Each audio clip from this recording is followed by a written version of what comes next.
तर पिंपरीमध्ये इमारत कोसळली आणि त्यानंतर तिथं रेस्क्यू ऑपरेशन सुरू करण्यात आलेलं आहे। अग्निशमन दलाचे जवान तिथं पोहोचलेले आहेत आणि त्यानंतर आतापर्यंतच्या या रेस्क्यू ऑपरेशनमध्ये 3 जणांना सुखरूपपणे बाहेर काढण्यात आल्याचं सांगण्यात येत आहे। तर काही जण अजूनही ढिगाऱ्याखाली अडकलेत अशी माहिती मिळते आहे। गोविंद वाकडे आपले प्रतिनिधी आता आपल्या सोबत आहेत। गोविंद, हे रेस्क्यू ऑपरेशन कसं सुरू आहे? 3 जणांना वाचवल्याची माहिती समोर येते, आणखी किती जण ढिगाऱ्याखाली असू शकतात, काय तपशील आहे? विलास, खरं तर आपण दृश्यांच्या माध्यमातून बघतोय, काळजाचा ठोकावणा चुकवणारी ही सगळी घटना आहे। खरं तर मागील 6 तासांपासून अथक प्रयत्न जे सुरू होते त्याला यश येताना दिसते।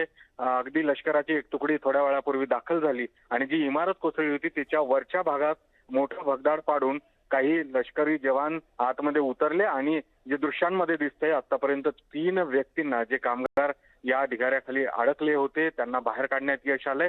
वर डॉक्टर सुद्धा बोलवण्यात आलेले आहेत आणि त्यांचं मेडिकल चेकअप करून त्यांना पाणी आणि ऑक्सिजन वरच्या वर दिलं जातंय। दृश्यांमध्ये हे आपण बघतोय। खरं तर एकूण 17 कामगार जे आहेत त्या इमारतीच्या मलब्याखाली दबले होते आणि त्यांना काढण्यासाठी मागील 6 तासापासून एनडीआरएफ, त्याचबरोबर आपत्कालीन बचाव पथक असेल किंवा अजूनही आपण बघतोय की वेगवेगळे उपकरणे घेऊन जी इमारतीच्या गजाळ्या आहेत ते तोडून त्यांना बाहेर काढण्यासाठी म्हणून प्रयत्न केले जात आहेत। आयुक्त जे आहेत महानगरपालिकेचे, त्यांनी आधीच सांगितलं होतं की हे 16ही व्यक्ती संपर्कात आहेत आणि त्यांना बाहेर काढण्यासाठी म्हणून प्रयत्न जे सुरू होते त्याला यश येताना दिसतंय। विलास, नक्कीच, पण हा अपघात नेमका कशामुळे झाला? हा कचऱ्याचा डोंगर असा कोसळण्यामागची कारणं काय सांगितली जात आहेत? विलास, खरं तर पिंपरी चिंचवड शहराचा लाखो टन कचरा मोशी कचरा डेपोमध्ये दररोज आणून टाकला जातो आणि या कचऱ्याचा एक डोंगर तयार झाला, ज्याची उंची 60 मीटर होती आणि अनेक दशलक्ष टन कचरा जो आहे तो त्या डोंगरामध्ये होता। मागील 3 दिवसांपासून आपल्याला माहिती आहे संततधार पाऊस जो आहे, खरंय, संततधार पाऊस कोसळतोय आणि त्यामुळे हा जो डोंगर आहे कचऱ्याचा तो खचला आणि तो एका इमारतीवर येऊन कोसळला। त्यामुळे या इमारतीच्या खाली 17 ते 18 जण दबल्याची माहिती समोर येते आणि आता युद्धपातळीवरती तिथं हे रेस्क्यू ऑपरेशन राबवलं जात आहे।